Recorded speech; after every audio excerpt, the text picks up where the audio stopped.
स्वागत है आप सभी का मेरे चैनल स्टडी जोन में। आज की वीडियो में हम जिस टॉपिक की बात करने जा रहे हैं वो है कि कैसे आप लोग याद रख सकते हैं जो आपने पढ़ा है और जल्दी से जल्दी चीज़ों को कैसे याद कर सकते हैं। तो बने रहिए पूरी वीडियो में। आपको मैंने बहुत अच्छे पॉइंट चुन के लाया हूँ, सारे डाल दूँगा इस वीडियो में, ठीक है ना। आप लोग एक एक पॉइंट को ध्यान से देखना, एक एक पॉइंट को, ठीक है। तो बात करते हैं हमारे पहले पॉइंट की तरफ बढ़ते हैं।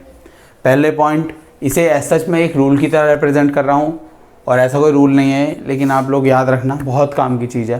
पहला ही पॉइंट वो है नेताजी रूल। मतलब क्या कि आपको एक नेता की तरह रिएक्ट करना है। मतलब कि क्या हमें इलेक्शन लड़ने हैं, क्या लोग से वोट मांगने हैं, ऐसा कुछ भी नहीं है।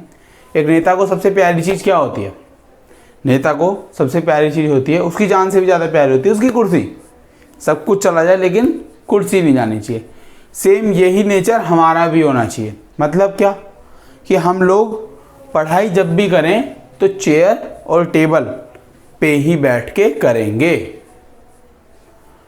क्यों? इसका क्या फ़ायदा होगा? जब आप लोग चेयर टेबल पे बैठ के पढ़ाई करते हैं, पहला पॉइंट तो आपको नींद नहीं आती। नींद नहीं आती तो आप जितनी देर बैठे हैं उतनी देर पढ़ते हैं और आपका फोकस जो हो जाता है ना वो 2x हो जाता है एज़ कम्पेयर टू लेटने के, ठीक है। तो आप लोग चाहते हैं कि अगर जल्दी याद करना है, याद करा हुआ पढ़ा हुआ ज़्यादा दिनों तक याद रखना है, तो आप लोग और सब चीज़ों के मुकाबले चेयर और टेबल को प्रेफरेंस दें, ठीक है ना। बढ़ते हैं हमारे दूसरे पॉइंट की तरफ। दूसरा पॉइंट है कि फोकस्ड इन क्लास। मतलब कि आपका जब आपकी क्लास चल रही होती है, बच्चे क्या करते हैं, क्लास के टाइम टीचर पढ़ा रहा है, वो इधर देख रहे हैं उधर देख रहे हैं, रमेश का कितना हो गया, सुरेश का क्या चल रहा है, बात कर रहे हैं क्लास में, ये सब मतलब फोकस नहीं है। तो टीचर कई सारी इंपॉर्टेंट चीज़ बोल जाता है और हम लोग सब स्किप करते चले जाते हैं। कई बच्चे कह रहे हैं कि भैया हमारे इस टीचर का समझ नहीं आता इसलिए मैं इसकी क्लास में नहीं पढ़ता। आप लोग ऐसा करें, जिस टीचर का आपको ज़्यादा समझ नहीं आता उसके छोटे छोटे बुलेट पॉइंट लिख लिया करें, है ना। वो बुलेट पॉइंट्स आपके काम करेंगे आपके नोट्स बनाने में, ठीक है ना। हाँ, तो हम लोग समझ गए हमारा दूसरा पॉइंट क्या था कि हम लोग अब फोकस्ड रहेंगे क्लास के अंदर, जिससे कि हमारी अटेंशन पावर बढ़ेगी और अटेंशन पावर बढ़ने से हमें जो टीचर समझा रहा है वो याद भी होता चलेगा। आपको 20 से 30% तो क्लास में ही याद हो जाएंगी चीज़ें, घर पे याद करने की ज़रूरत नहीं। एक बार और याद रखना, मेरे याद कराने से मतलब रटने का बिल्कुल नहीं है। रटना और याद रखना दो अलग चीज़ें होती हैं, है ना। तो बढ़ते हैं हमारे तीसरे पॉइंट की तरफ, जो कि है क्या, नोट्स बनाना। नोट्स आप सब बनाते होंगे जितने भी बच्चे हैं, लेकिन एक प्रॉपर वे में नोट्स बनाना और केवल नोट्स बनाना दो अलग बातें हैं, ठीक है ना।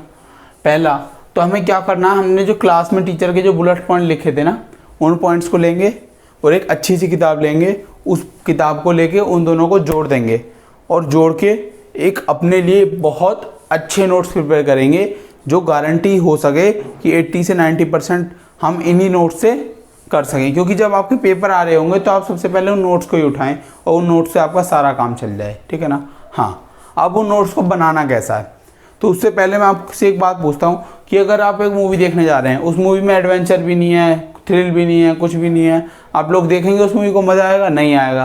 पूरी भी ना देखें, हो सकता है ना। ऐसे ही आपके नोट्स भी हैं।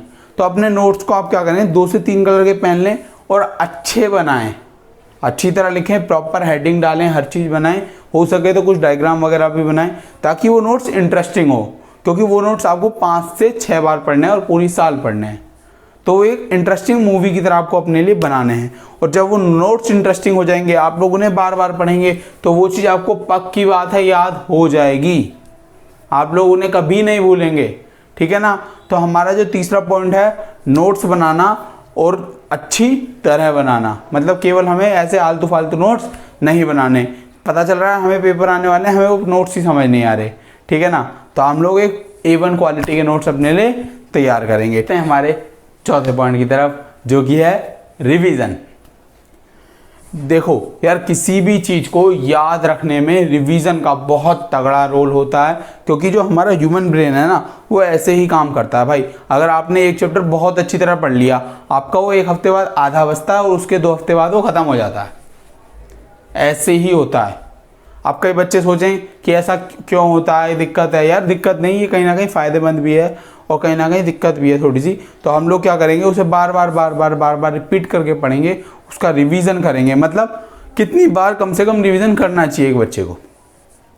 तो समझो यार, आप लोगों को कम से कम पेपर से पहले 5 से 7 बार एक पर्टिकुलर चीज़ का रिवाइज करना ज़रूरी है, अगर आप लोग अपना एक बेस्ट स्कोर पेपर में चाहते हैं तो। ऐसा नहीं होना चाहिए ना कि हम लोग पढ़ के गए थे और पेपर तक भूल गए। तो वो चीज़ जब भी होती है जब हम लोग उस चीज़ को सही से रिवाइज नहीं करते। तो मैं आप लोगों को यही रेकमेंड करूँगा कि आप लोग 5 से 7 बार रिवाइज ज़रूर करें, ठीक है ना भाई। हाँ, तो हम लोग रिवीजन बहुत अच्छी तरीके से करेंगे। रिवीजन कैसे कर सकते हैं, रिवीजन करने के भी स्टेप होते हैं। क्या कि जब आप लोग पहली बार टीचर ने पढ़ा दिया, घर आए, नोट्स बनाए। अब नोट्स के बाद आप लोग जो क्वेश्चंस कर रहे हैं, जो क्वेश्चन आपको दिक्कत लगती है उन पर सर्कल लगाते चलें।